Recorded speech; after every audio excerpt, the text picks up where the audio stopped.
Mes chers frères et sœurs, bonjour. Je suis heureuse d'être avec vous encore aujourd'hui parce que j'ai une bonne nouvelle pour vous. J'ai une bonne nouvelle qui concerne la prière et la puissance de la prière. Aujourd'hui, on cherche la puissance. Aujourd'hui, on cherche quelque chose de fort. Powerful, comme disent les Anglais.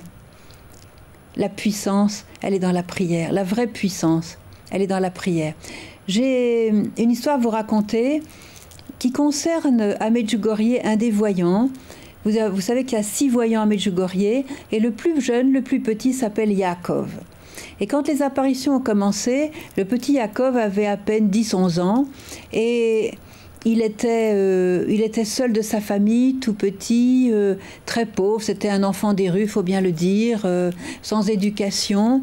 Mais la Sainte Vierge l'a choisi. Et elle l'a choisi parce que chacun de nous est important, quel que soit l'âge, la situation, la culture, l'éducation. Chacun de nous est important à ses yeux. Et elle a choisi ce petit enfant et c'est à elle qu'elle a dit, de façon privilégiée, elle a dit « Yakov, tu es important pour moi.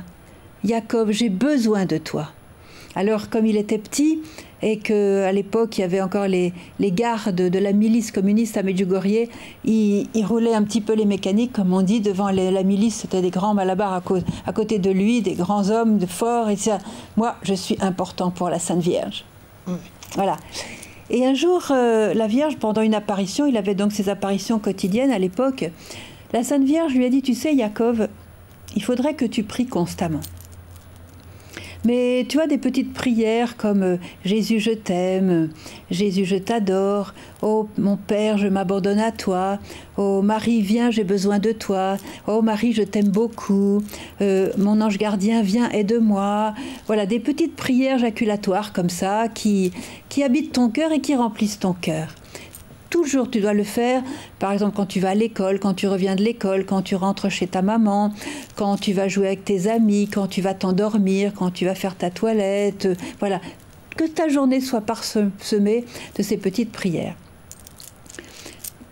Yakov a capté le message et le lendemain, voilà, il se trouve que Yakov aimait beaucoup le foot et que justement ce jour-là, le lendemain, il avait un grand match de foot avec ses amis de Medjugorje. Et comme il est passionné de foot, il s'est habillé et puis il a couru vers le terrain de foot pour rejoindre ses amis. Et alors qu'il courait, il s'est souvenu du message de la veille au soir. Et il a compris que la Vierge lui avait demandé de toujours prier des petites prières.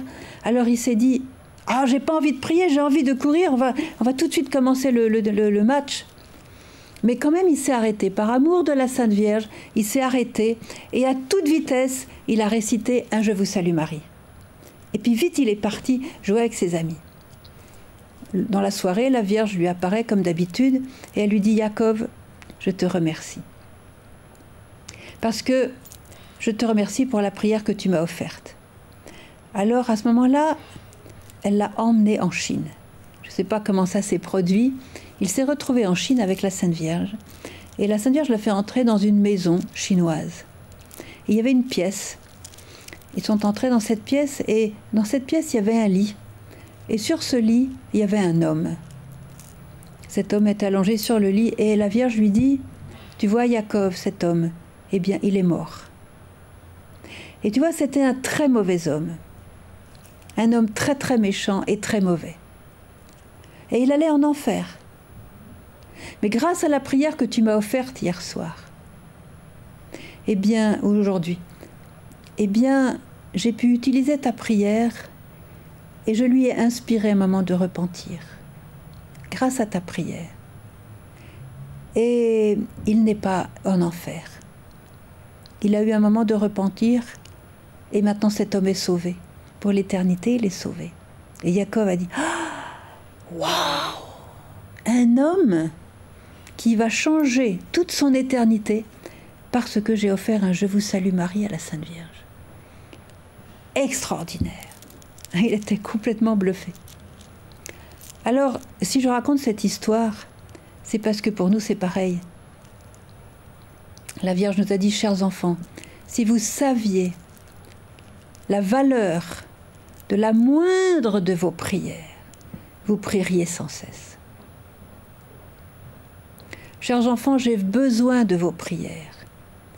Chers enfants, sans vous, je ne peux pas aider le monde. Je vous demande, chers enfants, de collaborer avec moi dans les moindres petits détails de votre vie.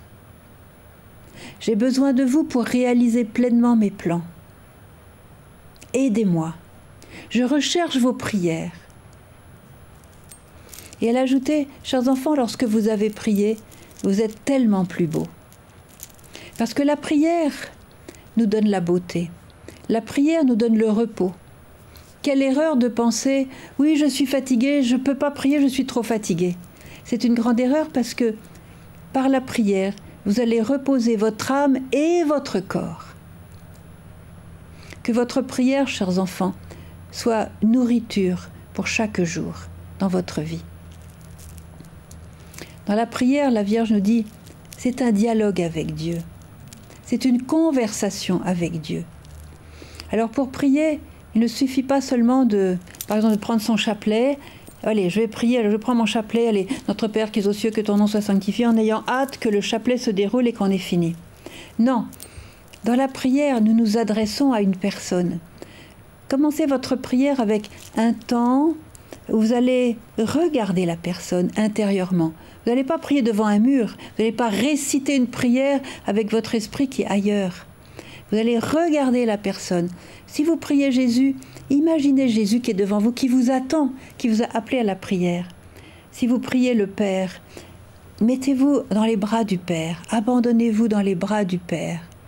Si vous priez la Vierge Marie, regardez-la. Si vous priez l'Esprit Saint, mettez-vous avec les apôtres au moment de la Pentecôte, fermez les yeux et laissez l'Esprit Saint tomber en vous, remplir votre cœur, le remplir de cette lumière qui n'appartient qu'à lui, cette lumière qui est divine. Et vous vous remplissez, vous êtes en communication. La Vierge nous a donné la clé d'une bonne prière. Elle a dit, chers enfants, n'oubliez pas que Dieu est votre plus grand ami. On n'a pas d'ami plus grand que notre Seigneur, que notre Dieu. Dans la prière, vous allez trouver une issue aux situations, chers enfants, qui vous semblent complètement impossibles. Quelquefois, on croit que notre vie va s'arrêter là.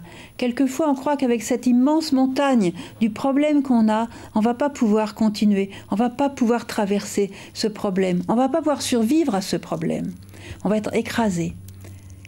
Il n'y a pas de solution. Eh bien si. La solution existe dans le cœur de Dieu.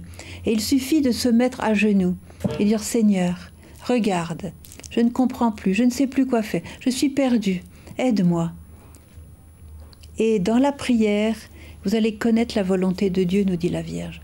Dans la prière, vous allez savoir quoi faire. Je me souviens qu'au début de la guerre, en Bosnie-Herzégovine, en 92, lorsque les bombes ont commencé à tomber dans notre région, autour de Medjugorje a été préservé miraculeusement, eh bien, nous étions bien sûr une petite communauté de 4, des béatitudes, et les gens du village, nos voisins, nous disent « Partez vite, il y a la paix dans votre pays, en France. Pourquoi rester ici, risquer votre vie ?» Nous allons rester parce que c'est notre terre. Et nous voulons, s'il faut mourir, nous voulons mourir sur notre terre. Et nous allons nous battre aussi pour notre pays. Mais vous n'avez pas de raison. Allez-y, partez. Et nous avons dit « Non. Si nous avons été appelés à Medjugorje par la Sainte Vierge, c'est elle maintenant qui doit choisir, qui doit nous dire si nous devons partir ou rester. » Et alors nous allons prendre 24 heures et c'est elle qui va nous montrer dans la prière quoi faire. Et chacun de nous 4 a prié dans sa conscience en posant la question très honnêtement. Est-ce que toi, Vierge Marie, tu me dis de partir ou de rester? Et chacun était libre de partir. Au bout de 24 heures, chacun avait reçu le même message. Nous devons rester pour aider les villageois du mieux que nous pouvons. On est donc restés. Et quand on est resté, on a compris pourquoi la Vierge avait mis dans notre cœur de rester. On a pu évacuer les enfants vers la côte pour les protéger avec les mamans.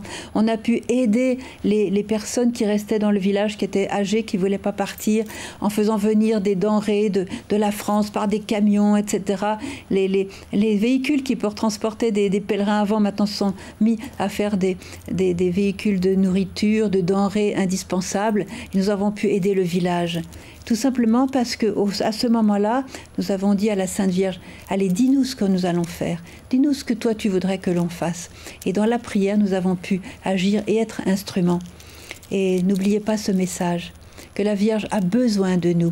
Personne n'est trop petit, personne n'est trop pauvre, personne n'est trop malade, personne n'est trop âgé pour aider la Sainte Vierge dans son plan. C'est très très beau de se dire que si parfois le monde nous méprise, parce que nous ne sommes pas aux yeux du monde quelqu'un de grand, quelqu'un d'important, nous sommes très importants pour Dieu. Et comme Dieu est plus important que le monde, nous sommes très importants en réalité. Alors sachez-le, réjouissez-vous et dites aujourd'hui même à la Sainte Vierge, maman, je veux t'aider dans tes plans. Je veux prier, je vais t'offrir régulièrement et à Jésus ton Fils une petite prière, un petit acte, une petite conversation avec toi. Allez, je vais te prendre entre quatre yeux, je vais te dire quelque chose. Je vais te dire que je t'aime. Je vais te dire que je te trouve si belle, si grande, si magnifique. Je vais te le dire et le redire. Et comme ça aussi, je vais grandir en toi et avec toi. Et tes plans vont se réaliser mieux et plus vite. Magnifique, magnifique. La Vierge nous regarde avec des yeux admiratifs, parce qu'elle voit en nous quelqu'un qui a été créé à l'image de Dieu, à la ressemblance de Dieu. Elle voit en nous la splendeur de la Trinité. Elle nous aime, elle nous respecte, mais elle a besoin de nous, comme nous avons besoin d'elle. Alors, pourquoi hésiter? Dites-lui dès aujourd'hui, maman, me voici, je veux t'aider dans tes plans.